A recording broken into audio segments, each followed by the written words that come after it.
परिवार के संघर्ष और रिश्तों की कहानी। रामनाथ जी को शहर में आए अभी 2 साल हुए थे।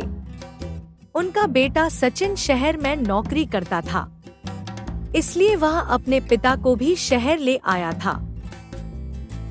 सचिन की पत्नी राधिका को रामनाथ जी का उनके साथ रहना पसंद नहीं था। वह चाहती थी कि हम अकेले में मजे से रहें। इसी बात को लेकर अक्सर घर में कहासुनी होती रहती थी।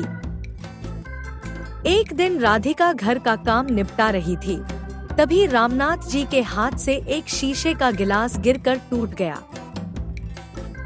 राधिका को बहुत गुस्सा आया। वह बोली, बाबूजी, आपको दिखाई नहीं देता कि मैं सारा दिन घर का काम करती रहती हूँ और आप नुकसान करते रहते हैं। अब कौन यह समेटेगा?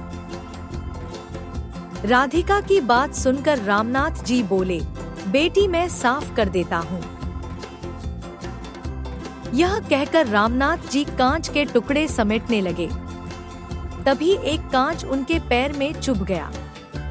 खून की धार फूट पड़ी। रामनाथ जी ने किसी तरह कांच का टुकड़ा पैर से निकाला और बहू को आवाज दी। राधिका आई और खून देखकर चिल्लाने लगी, ये क्या किया? सारा फर्श गंदा कर दिया। दवा लगाइए, इस पर जाइए अपने कमरे में। मेरा काम और बढ़ा दिया।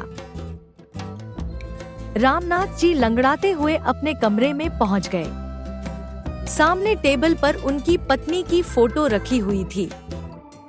उसे देखकर उनकी आंखों में आंसू आ गए।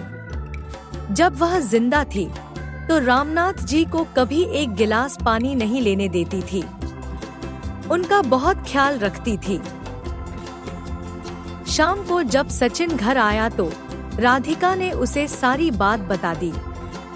सचिन पापा के कमरे में गया और बोला, पापा, मुझे लगता है आपको यहाँ लाना ही नहीं चाहिए था। आप एक जगह चैन से बैठ नहीं सकते क्या? रामनाथ जी कुछ नहीं बोले, बस चुपचाप बैठे रहे। कुछ देर बड़बड़ा कर सचिन बाहर चला गया। रामनाथ जी कहीं अतीत में खो गए। जब सचिन पैदा हुआ था, उन्होंने पूरे गांव को दावत दी।